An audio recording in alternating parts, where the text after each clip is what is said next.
Hits and Crits. This video is brought to you by Asmodee.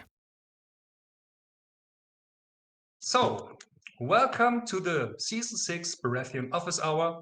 I'm your host, Pasha, from Hits and Crits. So, before we'll have a slight introduction to see what we'll cover today. It's mostly the changes made to Baratheons in Season 6, how they impact the faction, how the list building will be affected, and several questions that are asked by the community. And we want to get into a slightly deep dive on how Baratheons will change in Season 6 and how they will evolve, possibly. And I've prepared several example lists. Don't know if they will actually really work, or just feel free to ask any questions anytime. I monitor the chat. And if you want to join the stage, just ask.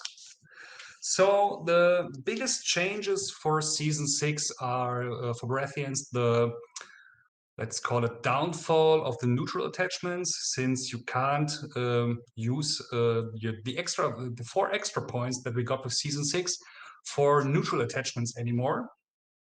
And so the 4 extra points mostly go towards faction attachments, and Baratheons actually lack 2-point attachments right now, since every side, Stannis and Renly, only got 1 2-point attachment. These are Courtney. But he gets a possible reduction as soon as you play Renly Commander. And for Stannis side, it's just Justin Massey. So regarding 7 activation lists, we will see a slight problem in filling out all those 4 attachment points. Otherwise, for Stannis' side, the biggest change is that the new True Conviction finally is really good. And at least in my list buildings, I've tried to maximize the usage of it, especially in ranged units. So even if, which sometimes lead to some strange choices regarding the choice for a ranged attachment. For example, we'll see it later when I show my Justin Massey list. And the biggest change to Renly are the changes to the Pikeman Captain, who got a moral buff if he's in long range of the commander, and the Thornwatch Sentinel, who gets Furious Charge. So without further ado, let's jump into one of the first lists. Let's look at Justin Massey first. For Season 5, he's quite a underused commander, mostly in 8 activation lists, who feels now a lot better to build because you can easily fill out all your attachment points.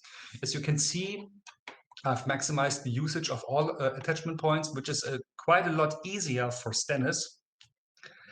And because he has one of the few cavalry attachments in Dragonstone Noble. So why did I build this list like this? First of all, Lysine Cell Swords and Justin Massey.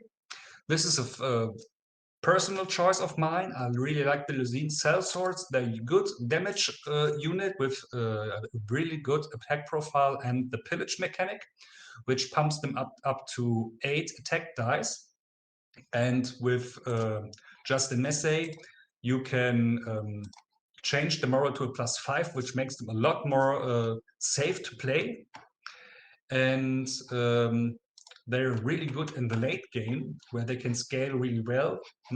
Since with the 1 pillage token, they're already on the +4 base moral, which is really good. With a 3 next to them, they're on +3. So panic damage is not a real problem for them. And with the 2nd pillage token,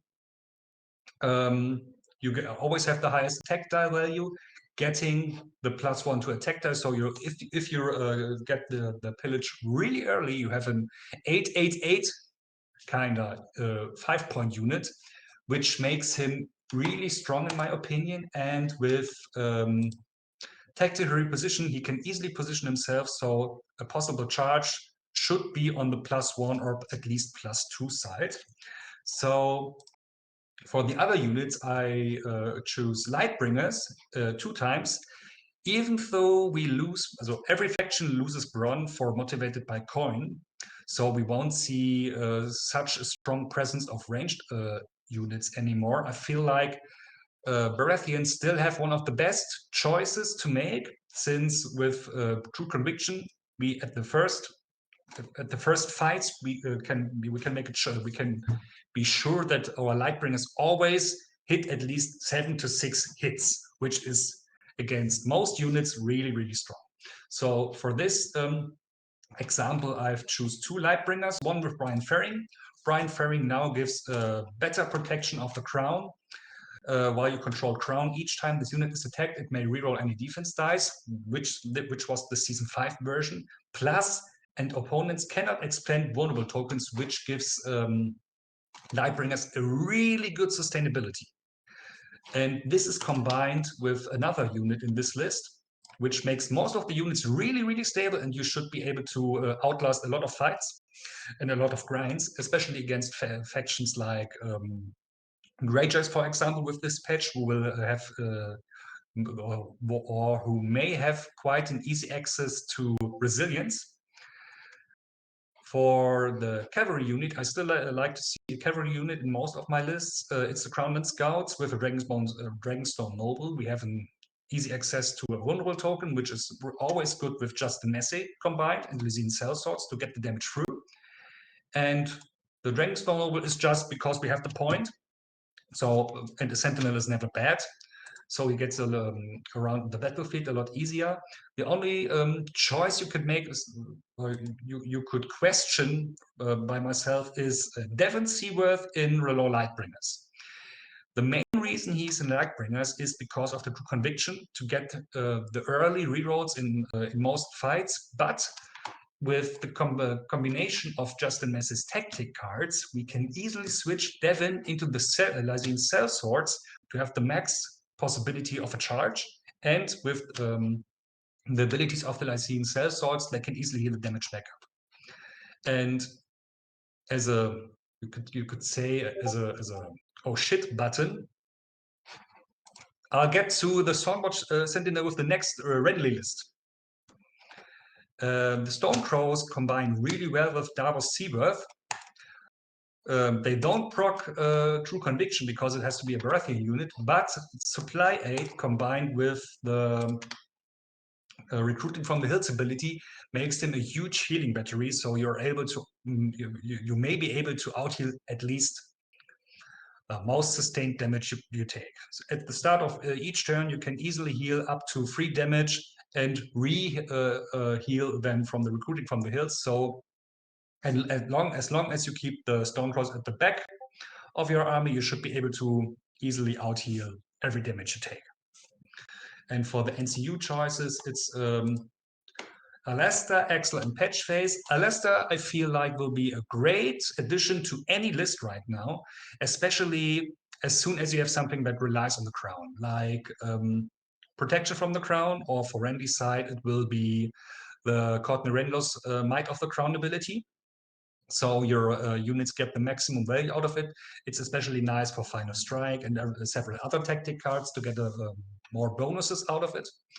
Axel Florent gives you easy access to tactic, condition tokens like Vulnerable and Panic. If you need a patch phase, is just to be able to. He feels a similar role to Mokoro, like, or having counterplot access by Lannisters. So as when you make your attack, you can actually be sure that your enemy doesn't have his counter card in hand. So please feel free to post any feedback in the chat. Feel free how you just say what you think about such a list. I mean, in season 5, he was already played in a similar build like this, but without most attachments. So this is the attachment season change is for him just a huge buff. And it's a lot easier to bring Davos with Stormcrows into any list now, since you will have the extra points for him for the attachment.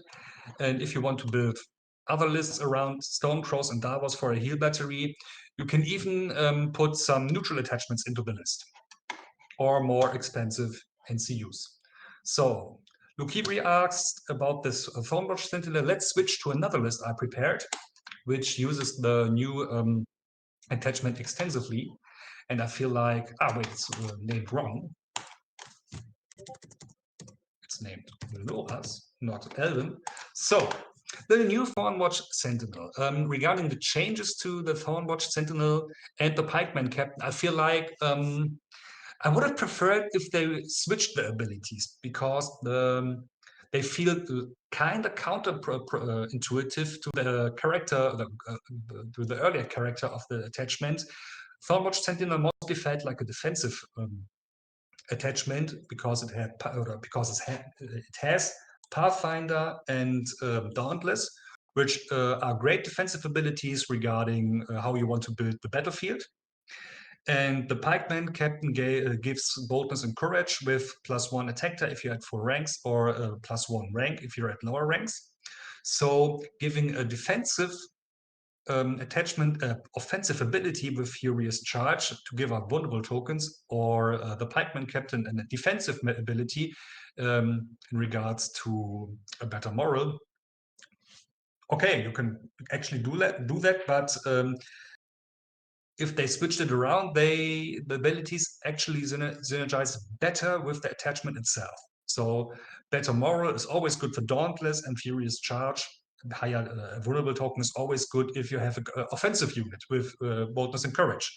But it's not bad to have this combination, because with Rose Knights on a charge, having a vulnerable token is always good.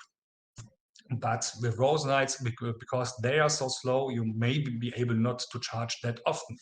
But so let's go to the list. This list is mostly in mind for free objective scenarios. You may be able to play it in 5 objective scenarios, but it will be a lot harder.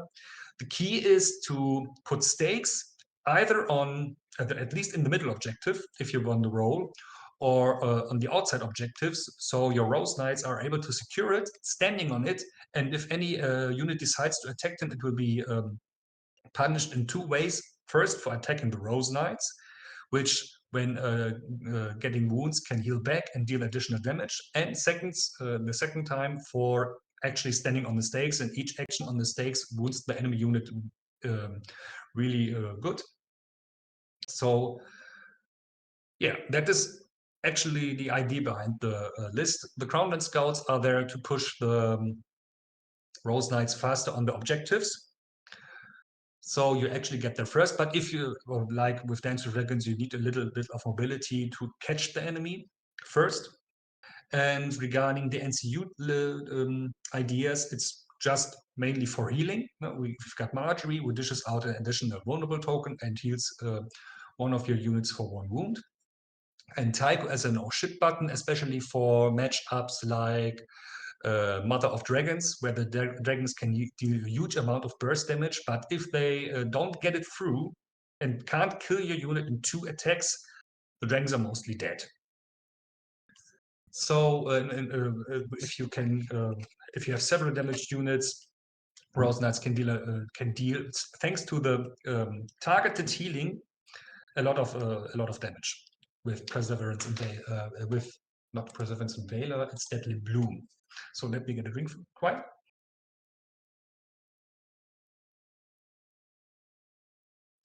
And Olena is there to shut down annoying enemy NCUs like Mans or Eddard Stark for 5 points, or something like Baristan Semi that counters your tactic cards.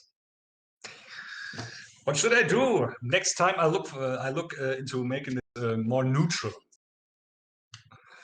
But I need something to drink. Or maybe I should get a glass. So yeah, a glass maybe next time. But I'm in an office. There aren't any glasses here. So and now to the commander, Loras Tyrell in Thornwatch. I guess most players tend to put him into the Rose Knights because of Dauntless and Precision, but I feel with the free attachment points, we really don't need Loras in Rose Knights anymore, because with Rose Knights and Thornwatch Sentinel we get both Dauntless, And the Pathfinder, I feel, is more important than the as the expert duelist. So now we can use the Thornwatch as a kind of skirmisher unit, which dances around the enemy units and pokes them with expert duelist, possibly killing an attachment and hopefully killing an enemy unit. So what will be the changes to expert duelist? With the rise of many more attachments, I guess it will be a bit more of a gamble, since you can still take the safe route and deal just one wound, or with a lot more stronger attachment options.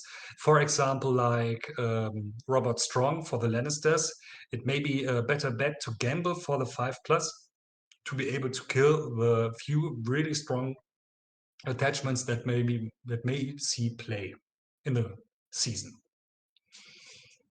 So for the tactic cards, it's still the same. Nothing really changed for Baratheons. You still got loved by the small folk, which is not the best. I didn't see it get off at least once. The strongest card is still Overgrowth. You can either put it on the Rose Knights, but I feel like this will be a waste in most of the times, because you don't really need the more defensive option. You can already achieve that with the battlefield layout and the existence of Rose Knights themselves. So Overgrowth will mostly be used on a unit like the Thornwatch Sentinels, the Thornwatch. So the unit attacks the Thornwatch with Loras, gets the up to four hits.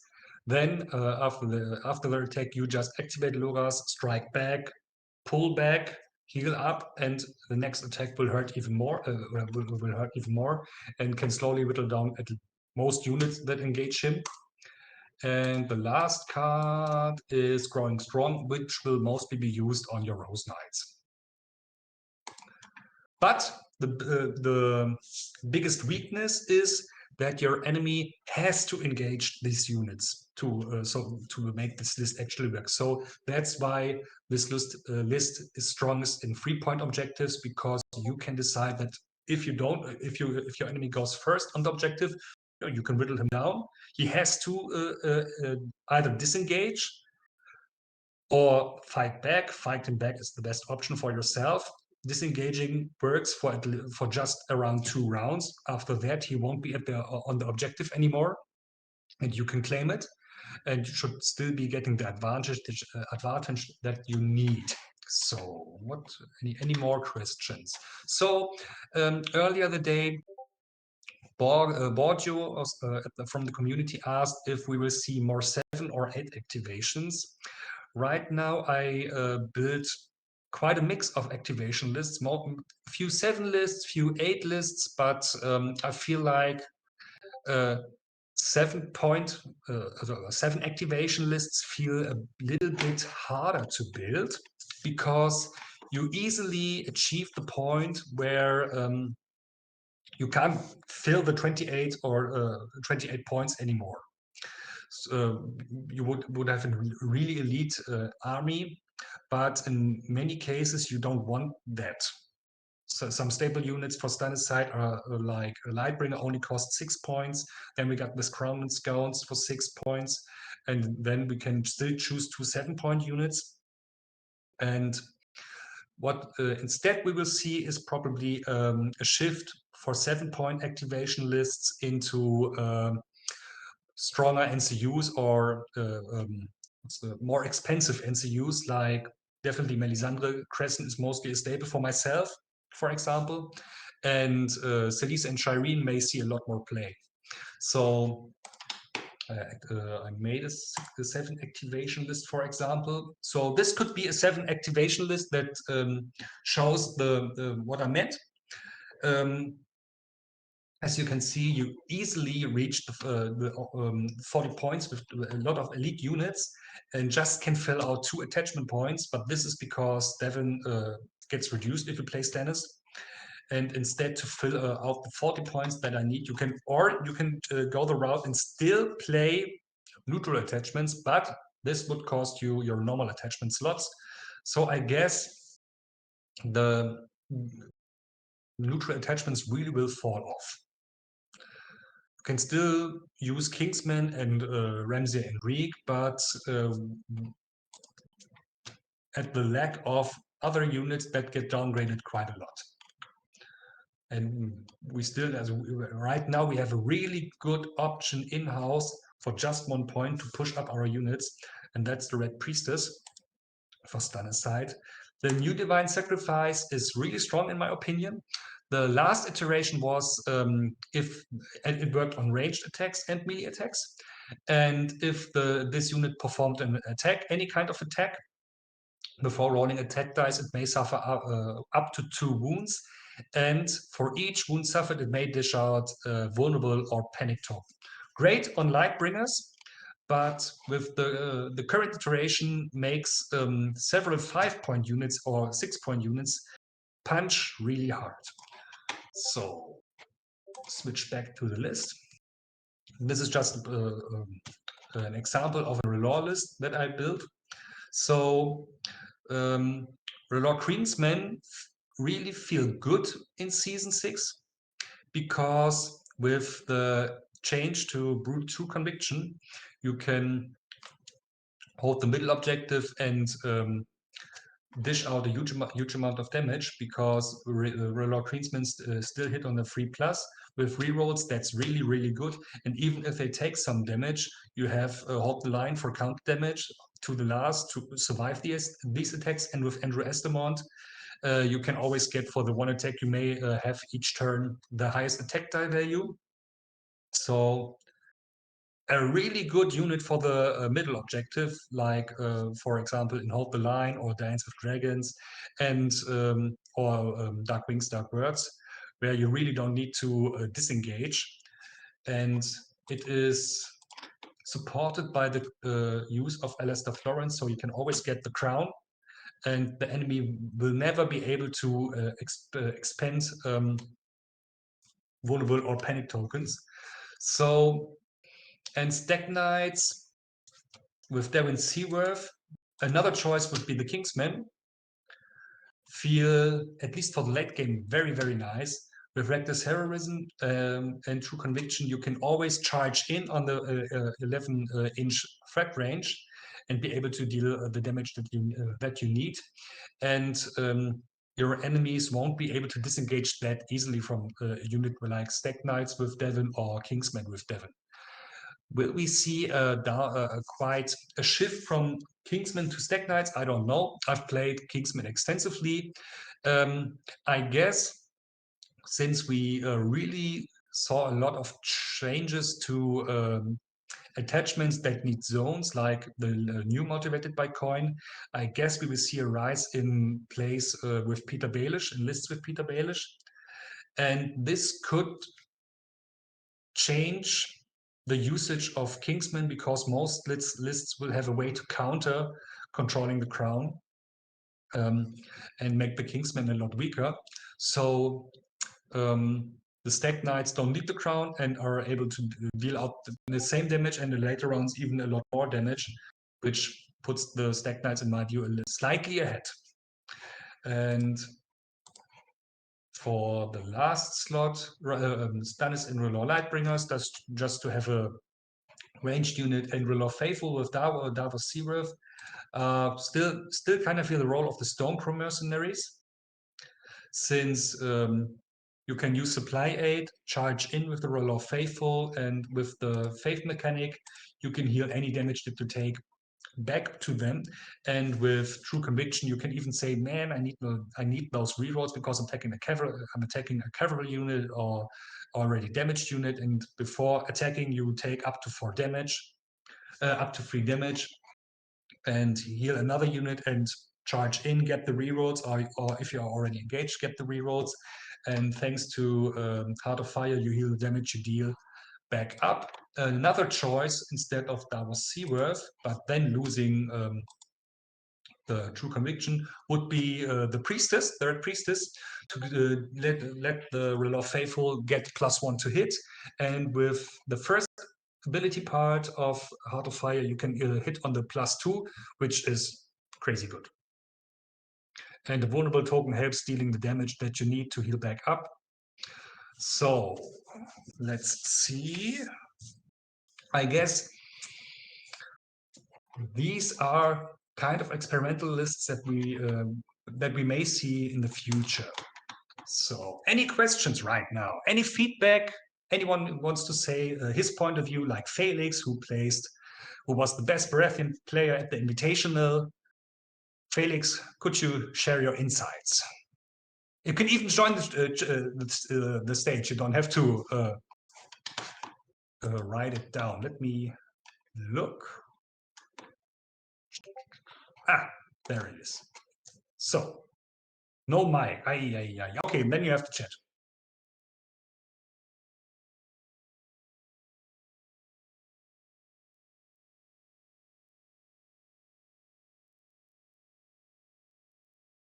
So, what is your view of the Season 6 patch?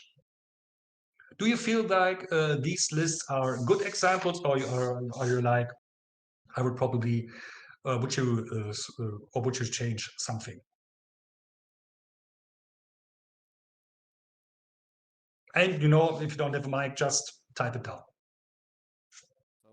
So yes, I can actually talk. That's nice. Can you hear me? Yeah. Yeah. Okay. Right.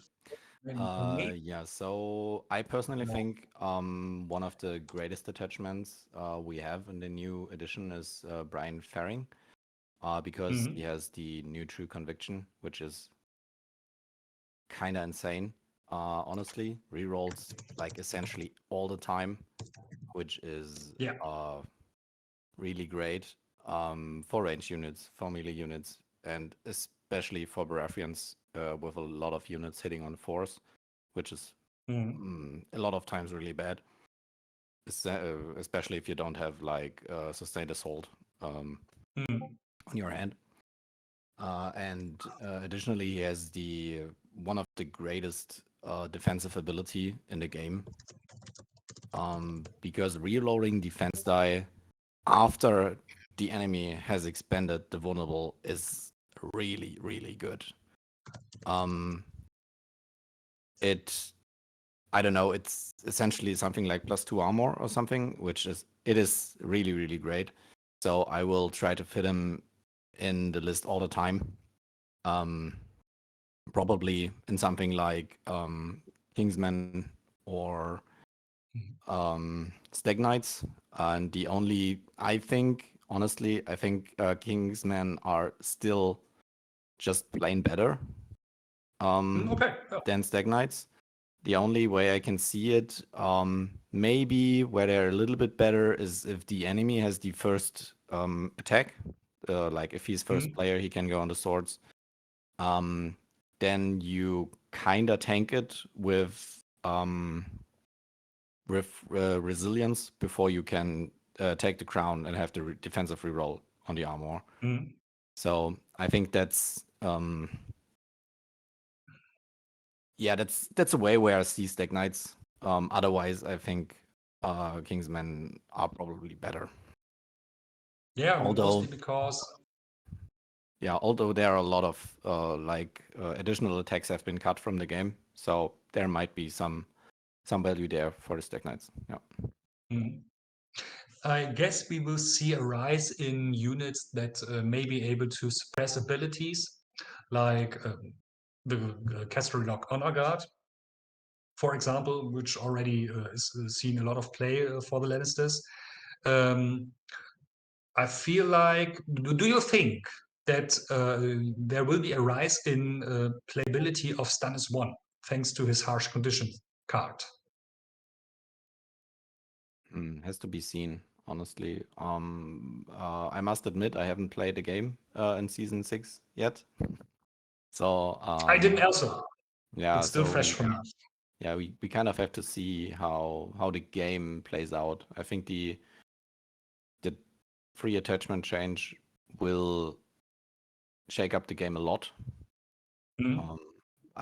Maybe more than the last 3 seasons or something like that, because with 4 more points you might be able to see a rise in 5 free activations, which I think. Definitely. Also, Yeah. as you may have seen, I've already built several 8 activations lists. I have 2 in my for examples, like the Randy Free list is an 8 activation list, Yeah. and the Messe list.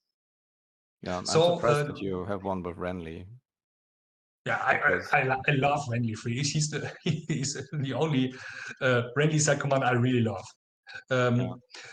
Poldi had a good question regarding resilience versus to the last, because the new giants and the spear thrower don't need to just deny the favor of rolling defense dice, so Brian won't affect a unit. So what do you feel like this? Will free fog with more giants be a possible tough matchup? Will we see a rise in free fog players playing giants, especially since the new Mac the Mighty rule says that for each unspent extra attachment point, reduce Yeah. the Yeah. cost of Mac the Mighty by 1. Um, Resilience would be better, but also to last is insane against giants. Essentially, it's a direct mech counter because usually mech wants to kill the unit that killed him, and with to last you just can't. So that's kind of good. But we have to see how good the mech 8 giants list or something like that actually is, or 8 monsters actually is. We have to see. Honestly, I'm not sure yet. And I think even free folk players at the moment are quite divided if it's good or if it's not good. Because in the past, the tactic deck just wasn't enough to make it playable. Yeah. What will be, in your point of view, the toughest matchup be? Still Mother of Dragons, something like this? Or will we see a shift towards like a grindy Greyjoy list possible? Or maybe, I don't know. Still, from my personal point of view, it still will be Gregor with for Lannisters with the 2 auto damage.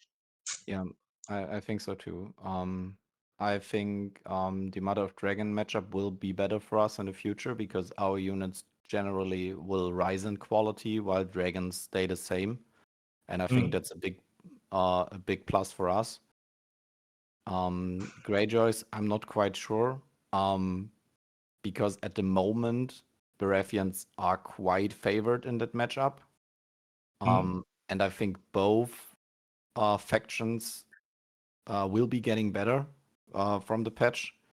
So I feel it's still good for us. Like if we are at plus 15 and both armies get plus 5, then we are still at plus 15. So my biggest concerns, honestly, are Lannisters, because as you said, they have ways of shutting down our abilities. They still have good damage and ways to let us fail our panic throws. And I'm personally afraid of panic throws because, as you know, maybe you've seen it or not, 5-up panic is like I mostly fail it, so 50-50 for me. Yeah. No. Oh. Do you feel like that the Queensman will see a lot more play on Stunner's side?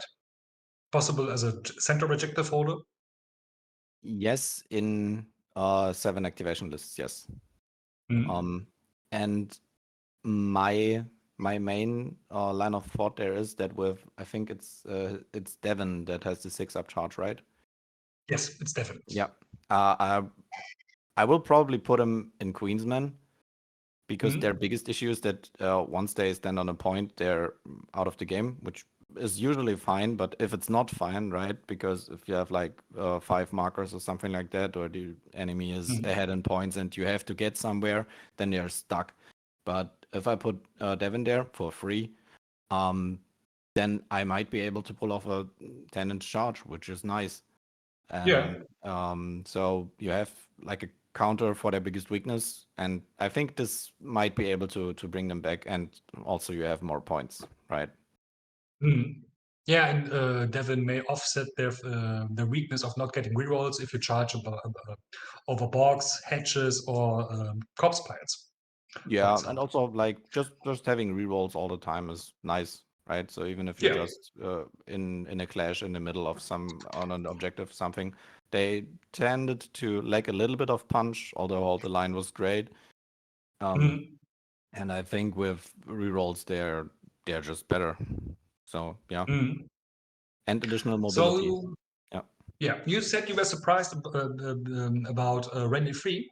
So I'm showing you or everyone else my Randy Free list just to get some feedback on it. The main reason I like Randy Free is because of overconfidence, especially in combination with Highgarden Pikeman and Randy Free.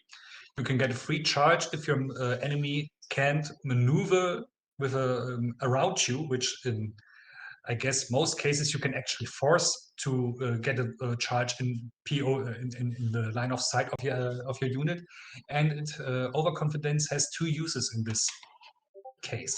So first of all, Highgarden Pikeman with friendly free. It's always nice to get up to 9 hits into the enemy unit. It's very good against dragons. It's very good against Khal Drogo lists, where most units don't have a very high armor to get the initial damage, and the enemy after the free maneuver, if he had one, either has the chance to deal damage back with a normal attack, or he has to do something else. And in the next activation, you get a free attack, for just a free attack, maybe without rerolls. And in comparison, I feel it's similar to Need for Vengeance from Catelyn, which is a really, really good card if you can play it. And just to be able to get a free charge into another unit and then activating your unit and dealing out an additional attack is really good. And you're in many cases you are able to two-shot the enemy unit. And so to achieve this in this list, you have either the Highgarden Pikeman, as I already said several times, with the combination of Renly King in the South.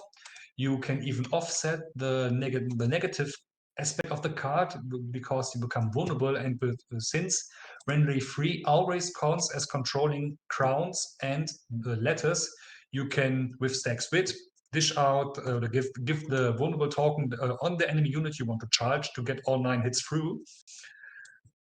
The other cards are over. I don't think this works, right? You become vulnerable first and then you charge. Yeah, but but then you are already in long range, and it's one unit in long range. So just give it out, charge in, deal the 9 hits, and possibly get a dead unit or a really weakened unit. Yeah, that's a lot. The other cards. That's a lot of ifs. Ifs, yeah, but 9 hits are 9 hits, and the activation after that with sustained assault or ours is the fury may be able to kill most units, at least in the not so favorite matchups where there are a lot of low armored targets like Greyjoys or even Mother of Dragons. Knights of Summer is just, you can use it or discard it if you don't need it. It's not a very important card. Lavish Encampment helps us getting the zones that we want, but the change to Courtney lets him count as rolling a 6 for all charge distance dice while your enemy doesn't control the crown. This gets supported in this list either by Lavish Encampment, Lavish Encampment to remove the enemy from the crown if he takes it, and then the second part by Alester Florent, and then again you can safely play Overconfidence, charge in with Coordinate, deal the 6 hits, or if it's later in the round, also getting. Oh, wait, this is just for the attack, not for the charge. Deal the 6 hits, and after that, activate the Stag Knights, get into position with tactical reposition, so the enemy won't be able to get off your line of sight, and then charge in.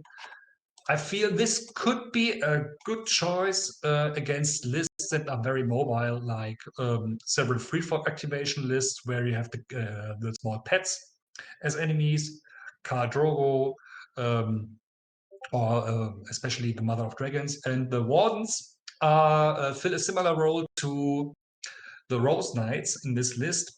Put stakes on your side so your enemy won't take this. If it's a 5-point objective game, just put 2 stakes on each of the objectives on your side, so your enemy won't take your side. Put the wardens there, let them sit, score points, be safe, and just watch out for the middle and protect the middle point with stag knights, threatening the 11 in charge or up to 14 in charge with Riot Garden pikemen or Thornwatch and Roba Royce. I feel like the change to Roba Royce, making him 1 point, is really cool. I don't know if he will be the best choice. I just put him in because the Thornwatch can easily heal back the damage they may take from rolling once, and keywords are always cool. And the Furious Charge to get out the vulnerable token on the charge, hitting, pulling back, maybe shooting in the next round if you need it. And regarding NCUs, it's mostly standard Alester to control or to deny the crown, Marjorie for a few heals here and there, and Eldon Estamon to get the cards that you want when you need them. So what do you think of this list, Failix? Yes, I'm a little bit on the edge here because on the one hand it's a 5 unit list, so full 5 units. Like Yeah. if you, I think if you want to go 5 and 3, if you do it with Stannis, you take a Dragonstone Noble. But Yeah. with friendly side, you can actually do it because the Highgarden Pikemen for 5 are a unit that are good enough, right? Yeah. I think the Baratheon Wardens with the Thornwatch Sentinel is something that we will see actually in competitive play because, as you said, put the stakes on a marker and just march them up. So Yep. you hold a point for 5 points, which is quite good. I think the biggest problem for Rose Knights is that they're just too expensive. And an enemy that knows what they're doing, they will never attack them. Right? Yeah, they may be able to attack the Wardens, but still with 3+ armor, they're quite durable. May be able to deal out some hits with Counter-Strike or the Warhammer ability to make the enemy unit weaken if they roll a 1. Exactly. Yeah. I think the Wardens are quite nice now. I played them in the past. I already liked them because of Counter-Strike, which is also always handy. Having free up armor is quite good. And I think if you put them to Renly, I think the Sentinel is quite good on them because you can safely secure a marker, which is really good. Yeah. Yeah. Yeah, to this list specifically, I'm not quite sure how I feel because you rely a lot of one card, and you even have an NCU to get it, which might work. But yeah, I'm not sure. It's not my style of play, right? Because if you're unlucky and you don't get it, then your whole army might be screwed. Your whole battle plan is screwed. So yeah. But thanks to Eldon, you actually you can't be 100% sure. But with each time you use Eldon, you actually get to shuffle your deck. So the chances that the last cards will be overconfident are quite low. And we see how important Roderick Harlow is for Victarion, which he can only use 2 times for the game to shuffle your deck. So, what do you think of the lack of 2-point attachments for Baratheons? Yeah, I think, especially with Stannis, we will be missing out on points because Devon is 0 points with Stannis, and that is, I don't know why they gave him that because you will never It's ever not needed. play 5. It's just, I don't know. You have to play 6 infantry units to make it work, so I don't know why they even did it. Yeah. So yeah. I mean, yeah, Justin Messi is 2 points, but yeah, I don't see it. And that's a point I really don't understand. Every other unit with battle plan gets reduced to 1 point.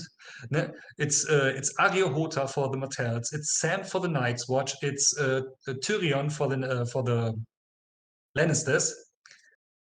Yeah. Everyone reduced to 1 point. Similar abilities like Mark Target for Ario, counter strategy, which is really good, strong on Tyrion, and what bookkeeping for Sam. And we still have Justin Massey with Fretton sitting at 2 points, and weakened tokens are quite nerfed with season 6 because a lot of units have access to either be unweakened or the weakened token can't be spent. So that feels like a slight slap in the face for Baratheon players. So like, yeah, you're fine enough. You don't need a good 1 point battle plan unit. Just keep it at 2, since everything else is already 1 point. You won't be able to use all points also. So let's at least the slightest buff could have been getting true conviction on him. Or isn't he convicted enough to stand his cause? I don't know, and honestly, I feel like attachment points don't really matter anymore. Because if you have like 1-2 point attachment, you can still fit him in your list, right? Yeah. So I don't really care that he's 2 or 1 points because I'm not taking him anyway. Sorry. Yeah. So yeah, I don't really care. I think in the future, we might see Devon ignoring attachment limits so that he can actually be at the side of his king, like a This real would be squire very would cool. be. Then he's really, really good. I mean, I Yeah. already like him, as I said before, especially with Queensman or something like that. Yeah, but I think this is something that we might see in the future. So yeah, in general, I'm really looking forward to the changes that this season opened up, because there will be big changes to units coming. Yeah. Yeah, and Spoldy mentioned Dale didn't get a slight change. He didn't get the Devon Seaworth treatment, like being able to getting attached for free, which feels, I don't know. Davos is a nice looking commander. He's a very interactive and is interesting, but Dale as Davos vassal just feels wasted. Counter Strike isn't in most cases that good to put extra on the unit, and the Davos vessel ability can be interesting, but for 1 point and not getting really something out of him feels doesn't feel good. I've built an example list with Davos, and I would rather put the 1 point I get from Dale into the attachment slot for Davos, and still prefer Devon as an additional attachment with Davos to get the save rerolls and the save charges on the 6+. Yeah. And yes, it's mostly flea bottom tricks and parlay for Davos vessel, so not important. Yeah, he's mostly not worth it. No pun intended.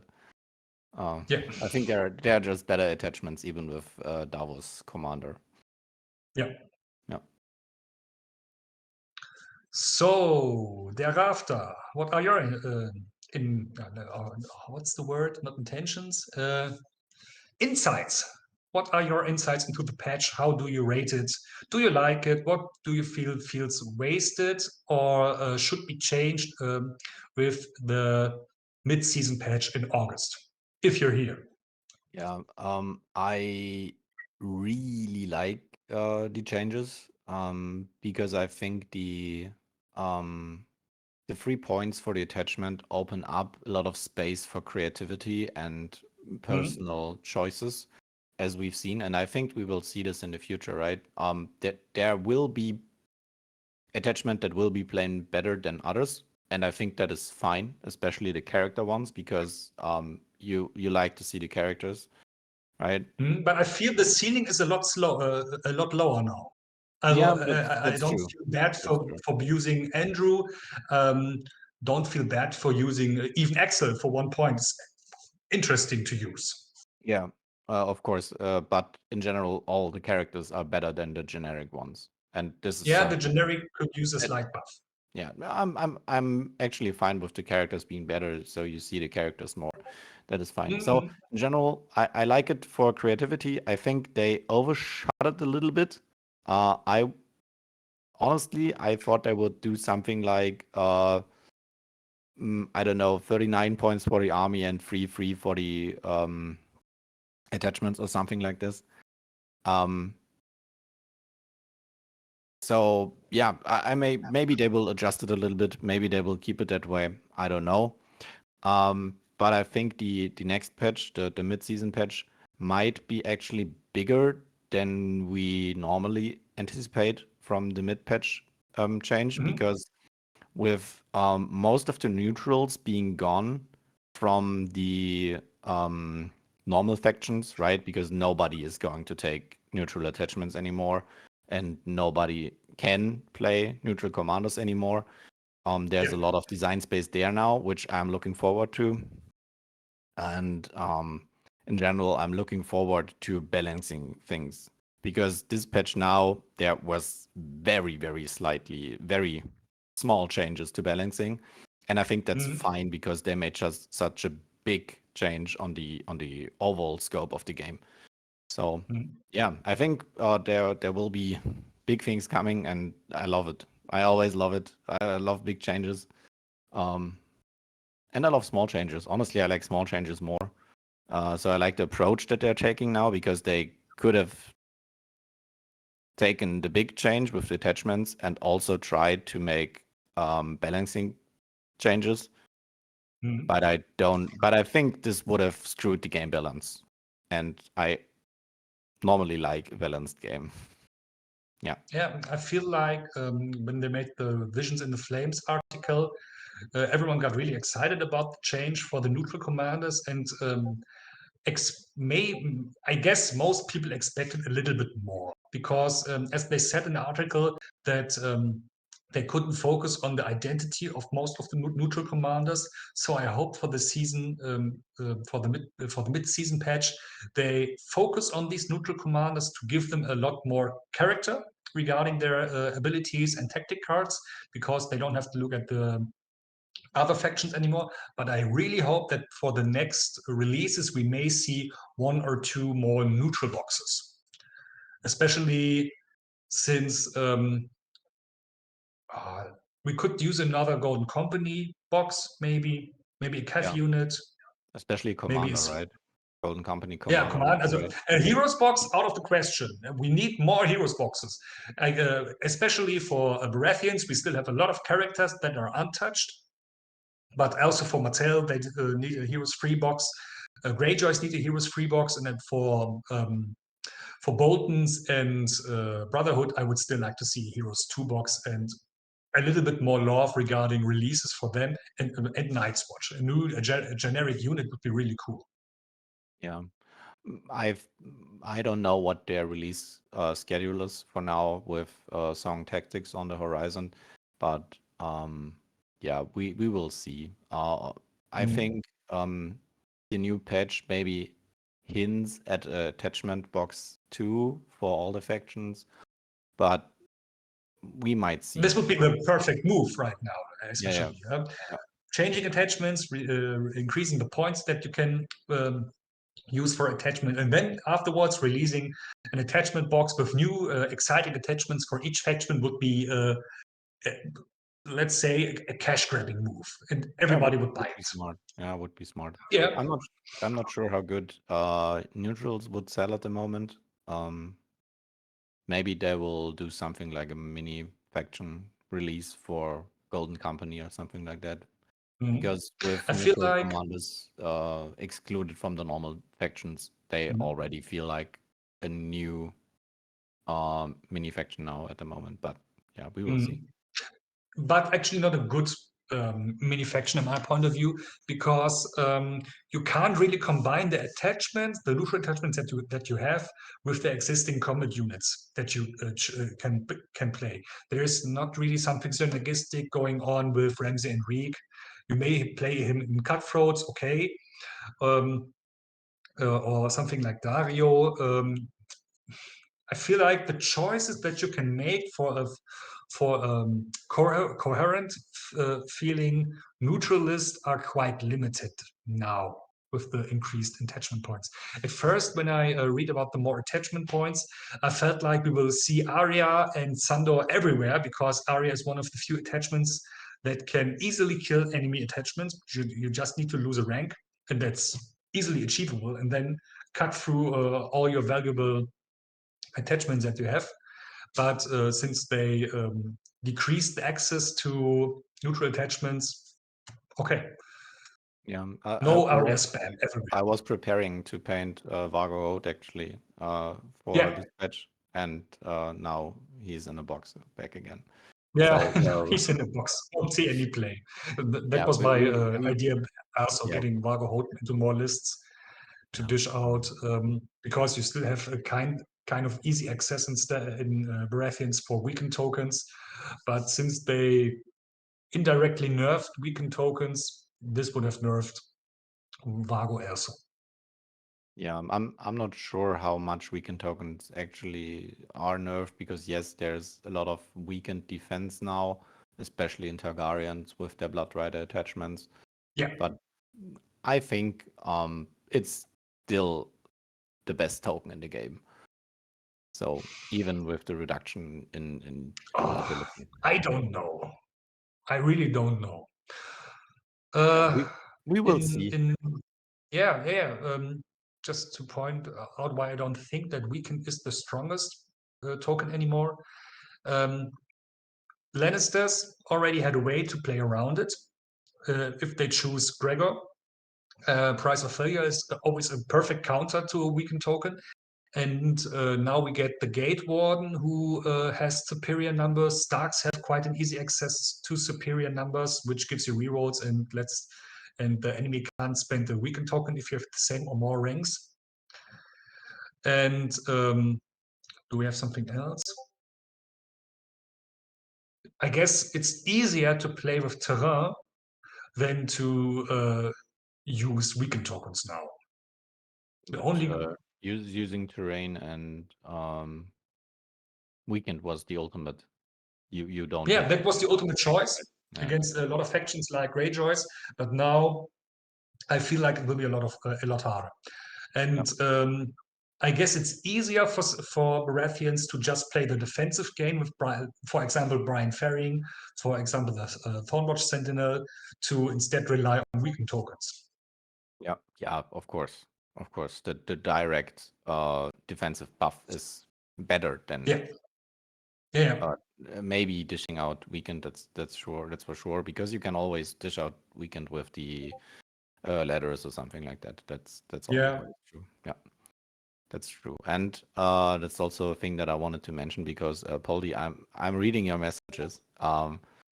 You said you were a bit traumatized by shooting Martells, and I think this matchup was okay in the past, and I think it got much better for us now. Yeah. Because since we won't see Bronn anymore in ranged units, the strength of the Skyreach archers is a lot diminished. They only have 1 or 2 attacks they can use to deal their very high damage. Yeah. Also with Brian, Brian helps a lot against the second shot, at least. Rerolling defense dice. Even against the first, because the enemy can't use the crown to, Brian or won't be able to control the crown to use the vulnerable token. Yeah.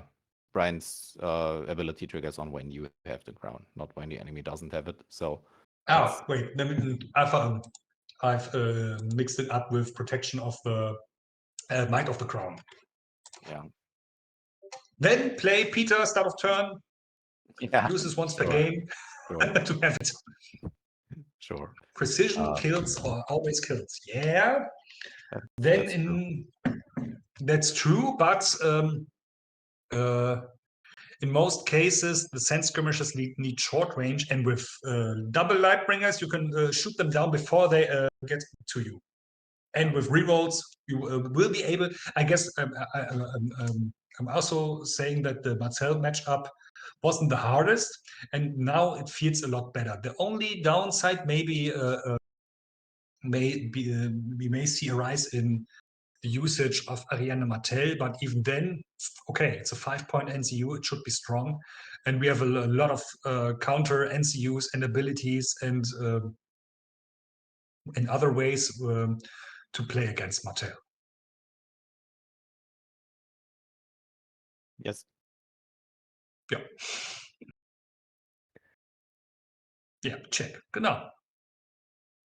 So, anyone else actually present right now, or just wants to listen? Like Atti, what's your impression? Do you have any feedback? Anything you want to ask?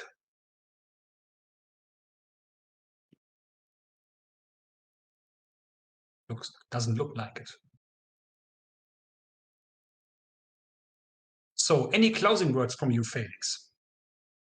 For me, yeah, future is looking bright. Yeah. I think And for Baratheons, yellow also is a bright color. yes, and we have Yeah. Lightbringers, so Lightbringers, we bring the light everywhere. yeah, exactly. Yeah. Yeah. Lightbringers. I'm curious if we will see a lot of double Lightbringers with double True Conviction. Mm. Yeah, and I'm So, curious. what was your impression of the message list where I have 2 Lightbringers and 1 with Devin Seaworth just to get the rerolls? Do you think this is actually worth it, or would you build this list in any other way?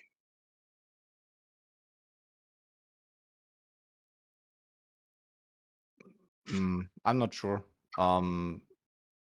Maybe I would switch out the Stonecrows for at least Wardens, because if I have Lightbringers, the rest of the army should be tanky as hell and should be. But Stonecrows are quite tanky with the recruitment from the hill. They can always heal back up. I'm a bit scared And of the plus 4 armor isn't too bad. Yeah. I'm not sure. I like the free up armor. That's always nice. Yeah. We will see. I think there will be some form of Lightbringer double list will be meta, I think, or will be at least tournament viable. I'm not sure if it will be the best list or something like that, but I think there's worth there. Yeah. When will be the next tournament you attend? The next tournament actually will be, I think, in May. In Hamburg, right? There's the War of the Kraken? Kraken's Breath? Yeah, I think that's something like that, yeah. So you want to compete for the coin? Of course. Of course. Of course. So hopefully you win it with Baratheons. I really want to see a German Masters player with Baratheons there. Yeah, would be great. Maybe I'm switching to Night's Watch until then, or to Lannister. No. You have to stay with Baratheons now. We have so many awesome changes. You have to stay with Baratheons. That's true. Don't switch to the Night's Watch. That's true. Yeah. We got the better wives. We have Marjorie and Olenna, and of course the best wife who ever, Shira. Who the fuck is Shira? Yeah. And we don't have wives at the war. Yeah.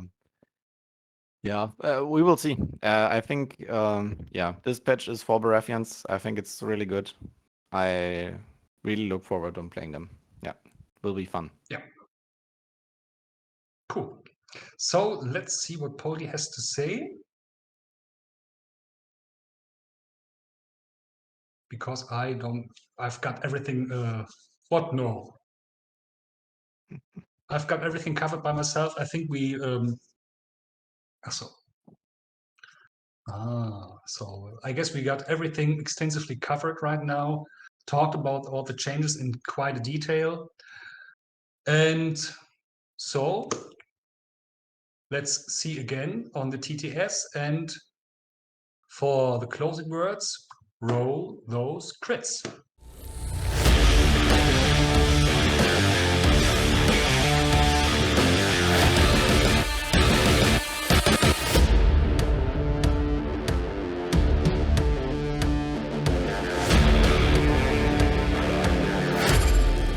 Come for the hits and stay for the crits.